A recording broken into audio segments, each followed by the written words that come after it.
Welcome to Integrative Medicine with Dr. Leland Stillman, the podcast where we explore the best of East and West, old and new, conventional and unconventional, in search of answers to medicine's toughest cases and most difficult problems. This podcast is for informational purposes only. Diagnostics and therapeutics discussed on this podcast may or may not be right for you. So talk to a qualified practitioner before taking action based on what you learn here. If you'd like to become a patient at my practice, go to stillmanmd.com to schedule a complimentary discovery call. Thank you for listening and welcome to today's episode. Hello everyone, Dr. Stillman here. I'm joined by my good friend and mentor, Dr. Russell Jaffe, MD, PhD. I asked him how he would like to be introduced, and he said he would like to be introduced as a friend of nature. And that was all. So we're going to talk about vitamin C today. Thank you for joining me, Dr. Jaffe. And let's talk about nature's vitamin C, nature's ascorbate, which is different than almost all ascorbate, vitamin C, because it's produced in air. Air has oxygen. Oxygen is an oxidizing substance. So what you think of as vitamin C or ascorbate, and many different names, probably is a mix, we have measured, of nature's ascorbate plus dehydroascorbate, which has to be reduced back to ascorbate to be helpful. That's costly. And then diketogulonic acid, which is an excretory product that must be excreted through urine, sweat, and stool, because if it builds up in your kidneys, it will harm the kidneys. So we produce vitamin C under a nitrogen blanket. We produce it by excluding air and producing nature's ascorbate. Now, You're jumping ahead. We have to give the listeners some context. Number one, you run a supplement company, PERQUE. Oh, I do. I'm cross-trained, and my livelihood is made from producing the world's best, superior, more bioavailable supplements. Yes. Correct. You have a relentless dedication to quality, which is why we source a lot of our products from you. Thank you. And that's why we created the company. I really tried to get other people to step up to the quality level we thought people deserved. And I was told back in the late 80s, I was told you'll have a hobby, which means you won't make any money, because people don't care about bioavailability. They don't care about purity. They don't care about efficacy. They don't care about evidence. They just want a bottle. There's a certain truth to that. Oh, I am basically paraphrasing what I heard from friends. These Sure. were not frenemies. These were friends. Mm-hmm. And they were saying to me, be careful, because this will be a hobby. You will have to subsidize it. And it's actually grown into quite a very fine business by having absolute attention at all times to quality at all levels. What proportion of what is labeled as vitamin C on the store shelf out there today would you say is actually the vitamin C that we're talking about, nature's ascorbate? Very important question. The answer is, for commercial vitamin C ascorbate that you get off the shelf, 0. It's that bad. It's that expensive to do it right. Okay. But let me ask you this. Let's say that they do it wrong. Right. Is 40% of the powder they're selling or the tablet they're selling the vitamin C? That's a very important question, and it varies considerably, but it's from the benign to the ridiculous. The point is that air and oxygen damage ascorbate in production. Uh-huh. And we pioneered, and the only other use of this high-value nature's ascorbate is for IV. IV, it's not perfect, but at least there's some quality, efficacy standards that must be met for an IV nutrient. This is an oral version because it's 100% bioavailable and taken up easily, but it must be taken in every day. When you think about vitamin C, what do you think about as being the greatest benefits to the modern person living in a developed nation like the United States? Albert Szent-Györgyi, who won the Nobel Prize for something else, he won the Nobel Prize for how muscles work, but he isolated ascorbate, vitamin C, from Hungarian paprika. And he said he did this because his wife was an excellent cook, and she would make chicken paprikash, which is chicken with pepper, and which he didn't like. And he thought if he would take all the paprika out of the garden, she couldn't make chicken paprikash. And the point, now this was a charming guy, wonderful mentor to me and many people, but he pointed out, in biology, in life, ascorbate is as important as light and air. It's right up there with the most important molecules in biology, and it's one of the simplest molecules, except it's very delicate. It easily oxidizes. Now, how much, because you asked the right question, it ranges from 30 to 90% harmed ascorbate. A small percentage is L-ascorbate. We recommend fully buffered, fully reduced, 100% L-ascorbate all the time as the most effective, safer, evidence-based nature's. And so what do you view as the main benefits to people today? It's across the board. If you want to avoid cancer, if you want to avoid cardiorenal disease, if you want to avoid autoimmunity, if you want to avoid chronic illness, which afflicts 80% of people listening to this podcast, 80% of the general population is suffering, not thriving. And we want you to thrive in the 21st century, which is a toxic, hazardous world, in part by understanding how essential nature's ascorbate is to regenerate all other antioxidants and prevent free radical damage. So what are the main mechanisms you view vitamin C acting through to have such a benefit to modern people? It has to do with something a bit wonky. It has to do with the oxidation reduction potential of the cell. And the redox potential of your and my cells is set by only and only by ascorbate.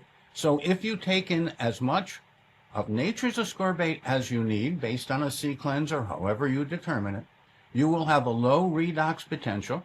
Electrons will flow from the membrane through to the mitochondrial battery and produce ATP, the work molecule of biology. But magnesium is needed to make ATP work. So you need ascorbate and magnesium, a few other things too, but right up there with life and death. You may have heard of scurvy. Indeed. I've seen it. You have seen it. I have. And I really want to call attention to the fact that you are a new generation of physicians who are caring and competent and want to get to the cause, not just treat the symptoms. And therefore you want to understand the molecular mechanisms or the biochemistry, which was one of my first loves for a variety of reasons. So yes, I think it is valuable to understand how important ascorbate is. For example, one example, if you want to quench viruses, prions, parasites, and pathogens, make sure you have enough ascorbate to set the redox potential low. When the redox potential of the cell is high, viruses activate. Prions shift from helpful to harmful forms. Parasites proliferate. The good news is that if you put enough of the good in, it crowds out the bad. And one of the keys to what you need daily is nature's ascorbate, to keep the redox potential low, to keep the electrons flowing from the membrane through the mitochondrial battery. And we could get into the details. It's very elegant, but it's also essential. I've heard that glutathione is essential for this redox, and also that it is controlled by melatonin. What's the link to vitamin C? Now I'm going to quote from Alton Meister, a very famous biochemist at Cornell and Rockefeller. If you want to regenerate, if you want to improve, if you want to protect your glutathione, then take nature's ascorbate. Nature's ascorbate regenerates glutathione. It also regenerates selenomethionine and tocopherols. It also regenerates ALA and taurine. It also regenerates FAD and NAD. And then it protects the mitochondrial battery, which is saprophytic. It's a very interesting relationship that we have with mitochondria. But they produce ATP and they produce a proton. They produce acid. If you have enough ascorbate, you protect that entire chain of events and you thrive. And if any of that chain is broken for lack of ascorbate or lack of magnesium, lack of choline, whatever, you're on the way to chronic illness. And I have studied people who reached the peak of their life and then maintained a high level of quality of life past 100. And nature's ascorbate was essential, which means you can't make it, you have to take it in, was required, and they enjoyed their daily ascorbate replenishment.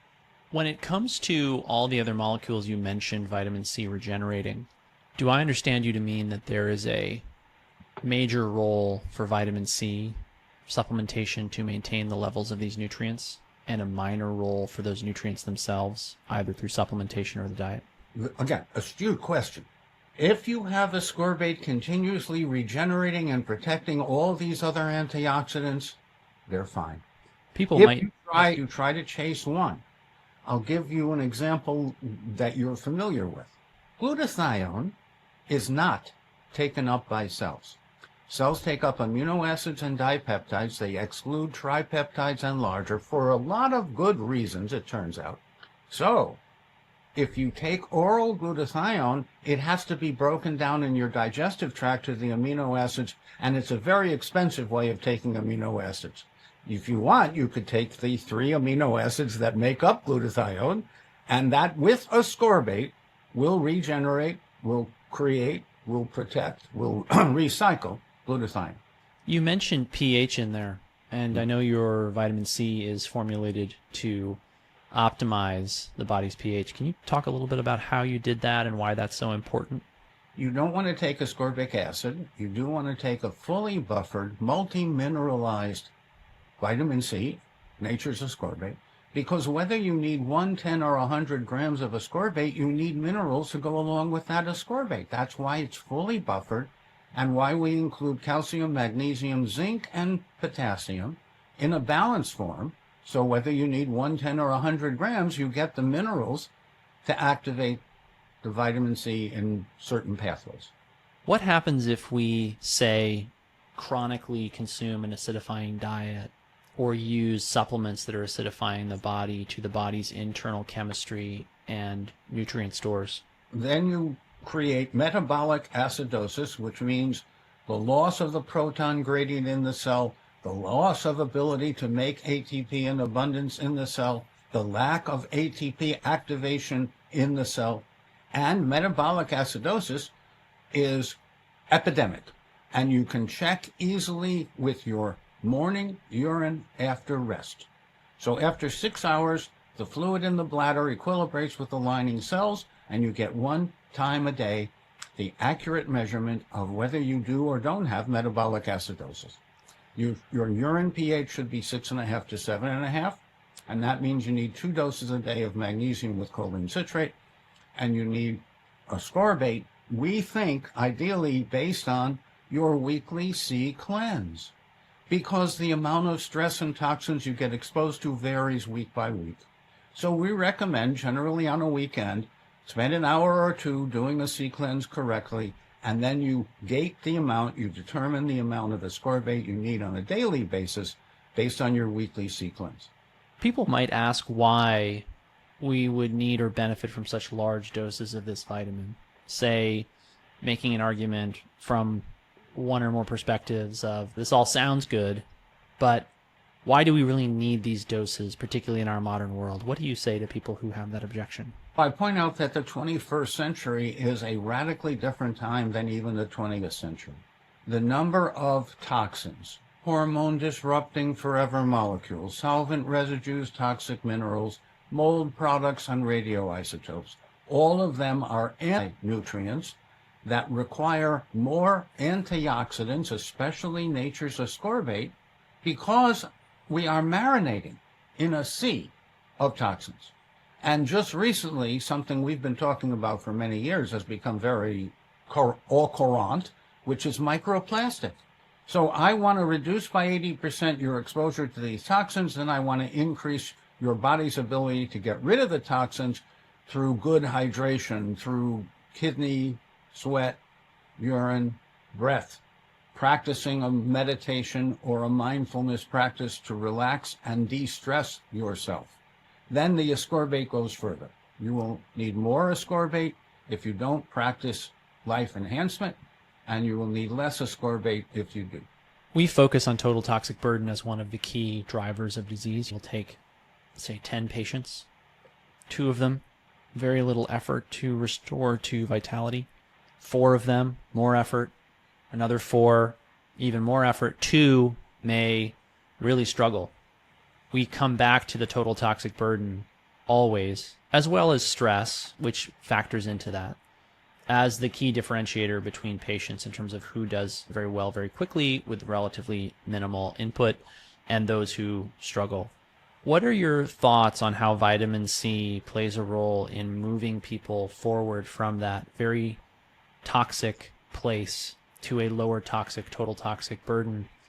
And, what I've observed in practice that I'll share with you is that rarely is the effect of the vitamin C on patients very profound in an immediate sense. I'm not saying there aren't, and I'll share a couple of anecdotes. We had a patient who we happened to run into in person once who had a bug bite. We gave them the vitamin C and the bug bite, which was increasingly swelling, and she was concerned about needing medical attention.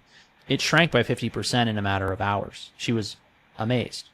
I also had a patient who tried it, and his 8 out of 10 back pain went to a 2 out of 10. He'd been planning on having a back surgery to address this pain. And what I found remarkable about that is that effectively this gentleman had subclinical scurvy. I didn't check a vitamin C level in his blood.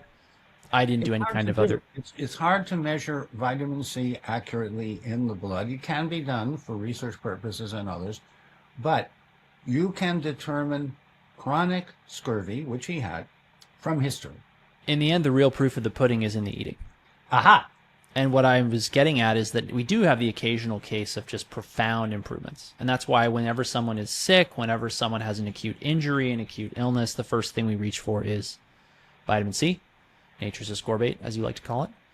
But the other thing I've tried to impress upon patients is the importance of using vitamin C for a prolonged period of time to help restore all of these physiologic systems within the body in a gentle, non-invasive, simple way that doesn't require an extremely complicated protocol or supplement list or daily routine.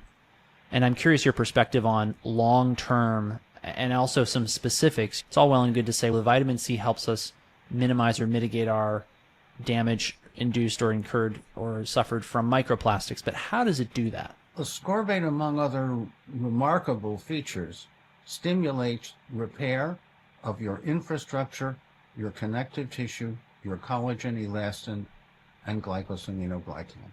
I did my PhD on collagen. It's a remarkable molecule, and it does repair. It can always be repaired over time. You do not build collagen by swallowing collagen or collagen peptides.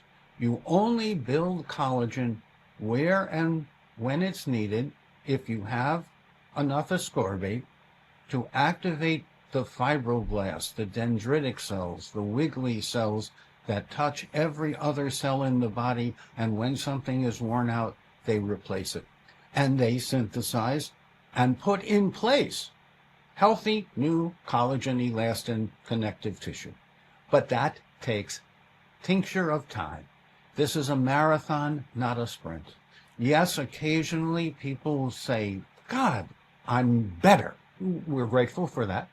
But usually it takes time to undo the chronic disease, the loss of infrastructure from connective tissue to heart and blood vessels, to bones and muscles, to all of you, including the 2 brains, the one in your head and the one in your gut.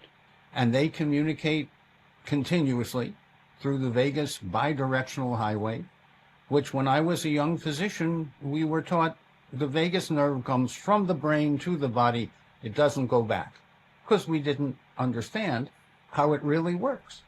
So today we know enough to know how hazardous each day is. And if you want to chaperone the toxins out of the body, use nature's ascorbate. If you want to protect the kidney, the bowel, the lungs, the heart, the brain, nature's ascorbate to the rescue. And yes, we need substantially more today than before because of all those toxins. It's interesting because even though we see that we need more today and people benefit greatly from taking more today on a daily basis, I would say indefinitely, and I dose it every day myself with rare exceptions. We don't have to be perfect. The good news is we don't have to be perfect, because if we required perfection, we'd all be dead. Okay, yes, if you do most of the time the things that your body wants, needs, and appreciates, it'll be good in response. And if you ignore the signals, you'll rue the day. I have a new favorite quote. It's, Rome wasn't built in a day, but they laid bricks around the clock. Said. I thought it was quite funny. So let me summarize that. Vitamin C is truly remarkable in that it helps regenerate many of the key nutrients that the cell needs for optimal function. It avoids the problems we see with dosing those nutrients independently or alone. It's incredibly versatile in that respect, and the body uses it as it needs to use it. By helping the cell create energy and optimize mitochondrial function, it has a systemic effect of helping the body to eliminate toxins, waste products, defective cells. And some of that is mediated, I'm sure, by the respiratory burst, which, if people don't know, when your immune system is trying to destroy something, it creates what we call the respiratory burst, which is essentially assault of, if you want to look at it that way, some people might take issue with that description, of free radicals that then break down a tissue or a cell, and then the immune system cleans it up.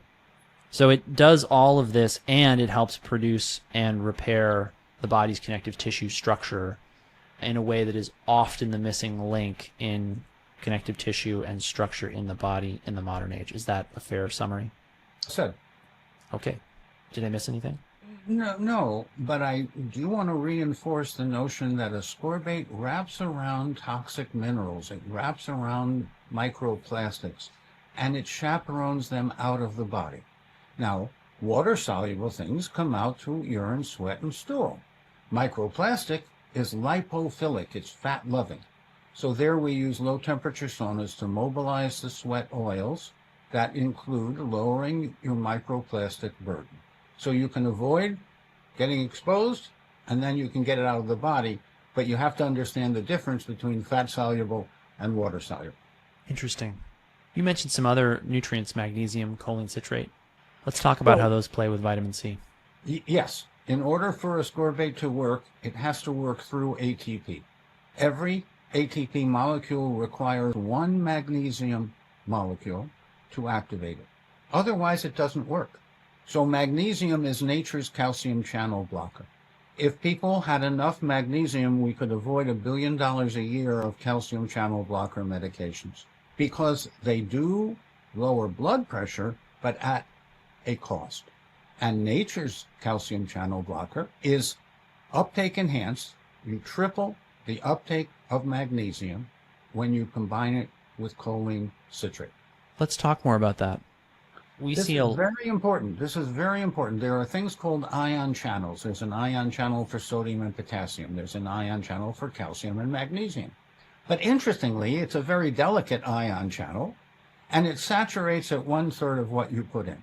So that means if you put in a unit of magnesium, 1/3 of that unit will get into the body, and 2/3 will stay in the intestines. And if you take as much magnesium as you might really need, the magnesium will build up in the intestines and cause diarrhea, and probably you will run away from the person who recommended that. Mildred Seelig was a giant on magnesium for many decades, was a friend and mentor to me and many people. And she kept pointing out that she ran the American College of Nutrition for many years so that people wouldn't forget about magnesium. And now I'll drop in one little pearl.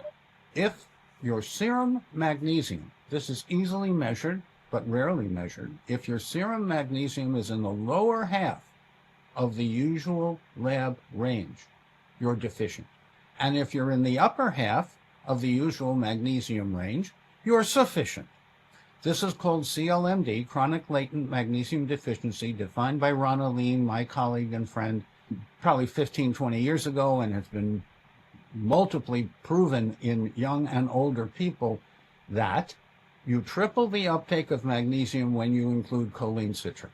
And then you correct the choline deficiency, because acetylcholine and choline to inositol and cholinergic bile salts are all helpful and needed in larger amounts today than ever, to the point where my colleague Patricia Deusser at the Military Medical School actually has convinced the Department of Defense to consider including a choline supplement in the meals ready to eat. Because if you're choline deficient, you can't fire accurately. You make mistakes. You press the wrong button. That could be very unfortunate for all of us. So the good news is that when you combine a dose of magnesium, which is 2 capsules, with a teaspoon of choline citrate, you triple the uptake of magnesium, you correct the choline deficiency, and you alkalinize, energize, help the mitochondrial battery to produce more ATP. You've alluded to now the health benefits of choline, which I'd love to hear more of your thoughts on. Why do we need more of this than we have in years past? A very good question. Choline is depleted by many free radical oxidative harmful chemicals. There's a ratio of choline to inositol at the cell membrane that needs to be in balance for the cell to allow things in and out. Inositol is abundant for a variety of reasons. Inositol is abundant in our diet. Choline has been progressively excluded from processed and ultra-processed foods and beverages. And that was a big mistake. Now, we look back and we say, maybe we shouldn't have done that. But looking forward, the packaged goods industry, they no longer consider themselves a food company. They produce packages, boxes, wrapped things. I've worked with these are nice people. They cannot work with whole foods. Quaker Oats and General Foods both spent several years with me helping their engineers to go back to whole foods like steel-cut oats, not rolled oats. We had a plan. You could execute that plan completely, but there would have been no profit in either company for 15 months. You will not be the CEO and chairman of a company if it doesn't make any profit. The way we process what are called chipped and crisped and ultra-processed meats and foods and beverages in plastic has created an epidemic of chronic disease. So I get all of my liquids in glass, and I prefer Pellegrino. I prefer sparkling because I have good water, but I also like sparkling water some of the time. And Pellegrino happens to be ultra low in microplastic. So everything in glass, nothing in plastic, and nothing from the deli. So how does choline, you mentioned specifically choline plays a number of different roles around the body beyond just cellular function, things like bile function, bile flow. Tell us more. I think the most important thing is acetylcholine. Acetylcholine is a soothing neurotransmitter. If you have enough acetylcholine, you're cool. If you lack acetylcholine, you're anxious. It's that important. Interesting. And that's fundamental. What are your thoughts on, I actually don't see a lot of people raving about choline supplements. No, there's a good reason. You have to use choline citrate, which is a liquid.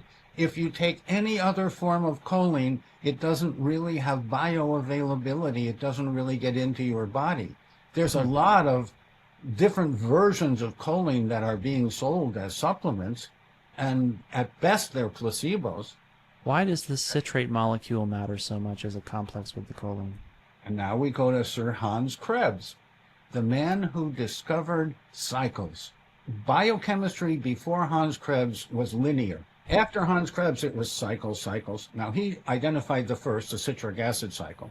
And citrate plays a critical role in the citric acid cycle. So if you want to produce ATP, you want to feed citrate into the battery or mitochondria. And if you take choline in another form, it stays in the gut. So fooling Mother Nature is never a good deal, but fooling consumers in the marketplace is often done, unfortunately, and that's why we have these kinds of conversations. That's right. Very interesting. And the other thing that makes me think about is the fact that you mentioned metabolic acidosis, and citric acid is one of those funny acids that produces a more alkaline pH in the body.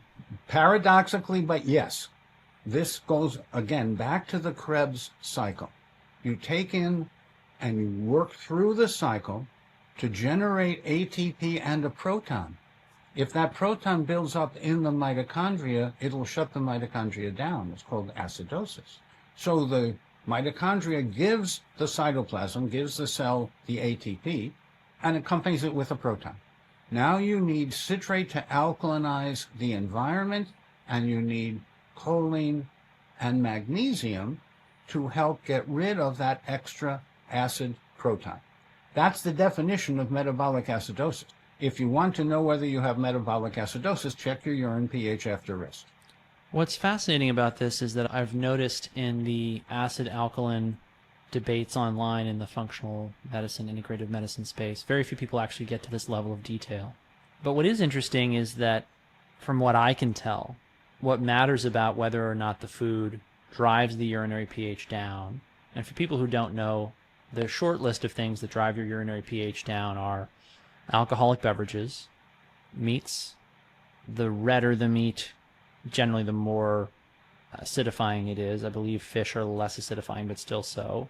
That's largely driven by the protein content, which is acidic because it's amino acids. And the fat that is acidifying. So we have alkalinizing fat, that's good for you, and we have acidifying fat, that's bad for you. Now that's a fascinating concept we'll have to come back to. Sure. The rest of the short list is grains and pseudograins. And then And we have an answer. What you just said is absolutely correct. But what we say is, eat whole, organic and biodynamic if possible. Eat low on the food chain. There'll be less toxins and more nutritious, delicious, aromatic, with herbs and seasonings, but be careful because herbs and seasonings are often contaminated. Yes. I use turmeric in my curry, but I have a lead-free turmeric. I use a variety of herbs that either come from my permaculture biodynamic food forest garden out front, from a quality source that cares about contamination. What you said is absolutely true, with the addition of today, no grains at all, not even rice. Rice contains arsenic. We know this. We know that arsenic is bad for you. They can't get the arsenic out of the water where they grow the rice. So we say no grains at all, which means no gluten, nothing hard to digest, low toxicity, which means lots of grasses. You can have millet and fonio, you can have buckwheat and quinoa, and a wide variety of nutritious, delicious grasses with no glutens and low toxicity. So to be clear here, though, we're splitting a hair. Most people don't know this. There are grains and there are pseudograins. That's a way of saying it, but my point is, if you can make a bread out of it, it's a grain with gluten. Wheat gluten is different than oat gluten, is different than rice gluten, etc. But all grains have gluten, and that's why you can make muffins and breads. Out of grasses or pseudograins, you can't. Interesting. I will confess that I have not. They're easier to digest. That's my point. Your microbiome delights in grasses, and it really is troubled by grains. I have not purged grains from my diet. One step at a time. I'm young. I'm still getting away with it. Uh-huh. And then I think I may have forgotten to mention that legumes are acidifying in general. Yes, but a wide variety of whole foods in a wide variety of ways. So once a week we have a chili, multi-bean with lots of herbs and probiotics and so forth. Once a week we have a dal, lentil, again with lots of herbs and spices, and shallots, which are alkalinizing and detoxifying. Once a week we have a curry. Once a week we have a liquid nutrient day. Once a week we have fungi and sea vegetables. In Japan, where people live longer and stay healthier longer, they eat a lot of sea vegetables, which means iodine and iodide. Yes. We need more iodine and iodide from natural sources like sea vegetables and fungi. In my backyard, we have 7 mushroom guilds. So we harvest our own shiitakes twice a year. Nice. It is. It makes me hopeful to go out and harvest rosemary and maybe reishi mushrooms or maybe lion's mane. In my greengrocer, they have fresh mushrooms, and the lion's mane sells out fastest because people have discovered that lion's mane, which looks like a brain, is actually good for your brain. I learned that from Paul Stamets. So we've got these acidifying foods over here, and if we over-rely on these, they will create this metabolic acidosis you're talking about. The mitochondria will function more and more poorly. I've been struck by, when I look at the nutritional profiles of the foods that cause this acidification versus alkalinization, that the foods that tend to alkalinize are very rich and have a higher density in minerals: potassium, magnesium, calcium, to a certain extent sodium, and then micronutrients, Right. manganese, zinc, copper, other trace elements. What are your thoughts on these effects of the minerals on the pH of the diet and therefore the function of the mitochondria? About 30 years ago, we put together the food effects on body chemistry chart, which is the next generation after acid ash residue, which is misleading. And we recommend that 80% of what you eat, 80% of what you consume, be from the alkaline forming side while you're recovering, and at least 60% when you're well. So now we can produce, and the free download if you want to get it online, the food effects on body chemistry. And many foods are acid in the laboratory, but alkaline in the body. Yes. That's just biochemistry. So we recommend using this to guide consumption. And if you do this, you'll have a wide variety of foods and a wide variety of yummy ways. And easy to digest, helpful to the microbiome, helpful to the metabolome, helpful for detoxification. Biodetoxification is essential. It starts with nature's ascorbate. It includes magnesium and choline citrate. But then you get to GGOBE, garlic, ginger, red onions, and shallots, broccoli sprouts. All sprouts are good. Broccoli sprouts are especially good. And either duck or quail eggs. Unfortunately, both chicken and chicken eggs today are too contaminated, even the organic ones. I'm still eating them. Look, I want you to live well and happy. And I want you to be dancing with me in another 30 years. You're still young. But I'm looking forward to the next decades because we can clean up our inner and outer environment. And we can thrive even in this 21st century. But we have to be proactive. We have to be engaged. We have to use predictive biomarkers interpreted to best outcome goal values the way you do. One thing that we haven't mentioned that I think is important to talk about is the B vitamins and trace elements. We use your PERQUE Lifeguard multi-mineral, multivitamin. And I think it's a very important part of this story because all the supplements we've mentioned up till now, the vitamin C, the magnesium, the choline citrate, we view as very powerful. We use them regularly. Although I will mention that part of why I wanted to sit down with you and discuss this is that compliance is poor. I had an interesting conversation with someone else very well placed in the supplement industry who explained to me that I should basically not bother selling anything other than a pill because people don't comply and don't take it. I should just focus on things that come in pills. Otherwise, I would never get compliance, let alone the choline citrate you offer through PERQUE. Is that choline citrate is refrigerated. And so yes. For 1 month, it can be on the counter. If you want to store it for more than a month, it should be refrigerated. We keep it in the fridge. We keep it cold. I keep it in the fridge. We keep it cold. And I recently... But I will say, if you can see the bottle, you're more likely to use it. And if it's hidden in the refrigerator, you're less likely to use it. But I do want to address head on this issue of lifestyle choice and epigenetics. Very often when I am in conversation with someone about what ails them, I bring up, is it worth a few minutes throughout the day to save your life? I can tell you how to do that, and I can tell you how to do that in a few minutes here and there. It doesn't require a major disruption in your life, but it's a makeover in your kitchen, in your bedroom, in your personal care, and in your environment. I find more and more people willing to put in that effort. It is effort.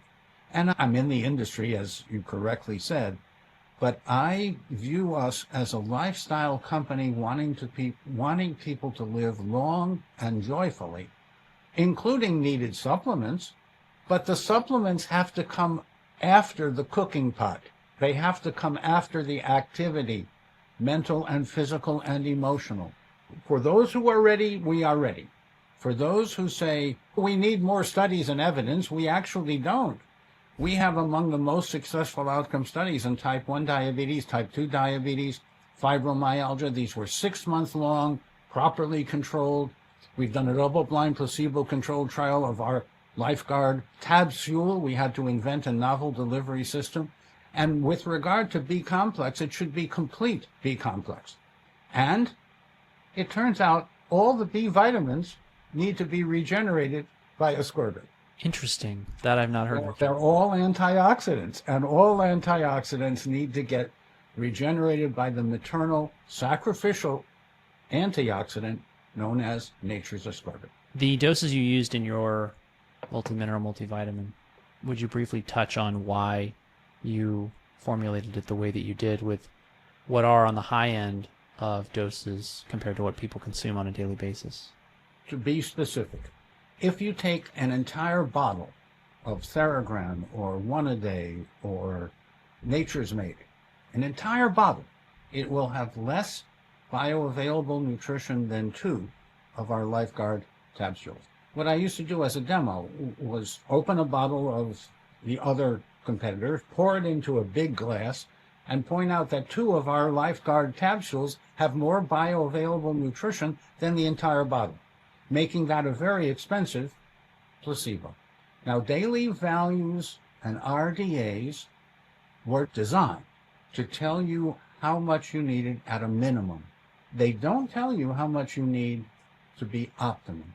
Emmanuel Chereskin and other colleagues spent decades trying to get the FDA to keep daily values, but include ODAs, optimum daily allowances.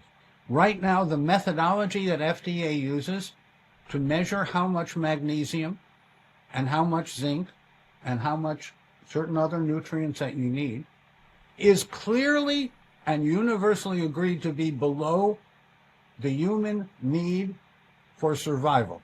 But changing methodology in any big organization is a challenge. Ronaldine and other colleagues of ours have been urging FDA to recognize the deficiency of magnesium, at least in regard to diabetes and other autoimmune conditions, for decades. The evidence is very clear, but moving a big organization administratively is a challenge. Let me just rest with that. My point is, you need to be proactive. You need to have a health coach or a physician who can guide you personally to what you need today. Because probably it's going to be a bunch more. And I'll just pick one example. B6. You need more B6 to activate a whole bunch of reactions that are beneficial. And not too long ago, B6 was under a cloud. It was under a cloud because some scientists associated B6 with neuropathy, nerve damage. In hindsight, it was clear that nature's B6 was always safe and effective at treating this condition, but synthetic B6 had a lot of what are called congeners, a lot of other molecules that actually competed with B6. The same thing is true for tryptophan. When Prozac was new, tryptophan was under a cloud because of a manufacturing glitch. My team published the fact that uncontaminated tryptophan treated EMS, eosinophilia myalgia syndrome, was successfully treated and reported by us using uncontaminated tryptophan, and we concluded there must be some contaminant. I have an excellent FDA lawyer. He called me up and he said, "Did you publish something that the FDA doesn't like?" I said, "I publish the truth." He said, why didn't you call me? I said, I didn't think I needed protection. He said, I'll get you out of this. Don't do it again. No, this is serious. The Food and Drug Administration eventually found something called PERQUE, which was a contaminant in the tryptophan that caused this problem. So they eventually agreed completely with our group, but we got there first. And again, these were excellent scientists, good people who couldn't see the forest for the trees. And that's the situation we're in today. We have to get very up close and personal with ourselves. Understand your nature, nurture, and wholeness needs. And then you can thrive in the 21st century, which is the title of our book. And we want to make it fun, easy to make these changes, these makeovers in kitchen, bedroom, personal care, and environment includes relationships. Relationships can be nurturing or relationships can be toxic. I prefer those that are nurturing. I also laugh every day. Sometimes I just laugh, not at anything. Nothing stimulates the laughter. I just find that Patch Adams' concept of chakra therapy, chuckles and laughter, it changes your brain. And if you go out and walk for just 20 minutes in a garden or a forest or a glade, your brain improves. Just 20 minutes. And walking turns out to be an excellent exercise. If you want to do more exercise, stretch more. We're big fans of stretching. Mentastics, Feldenkrais. I was Moshe Feldenkrais's doctor for a brief period of time. So I went to debunk a number of people from whom I learned an enormous amount about my ignorance. And I've done my best to repackage, reframe, not use esoteric jargon, but just speak plainly about what it takes to save your life today. Thank you for joining me, Russ. It's always good to see you. A pleasure to be with you.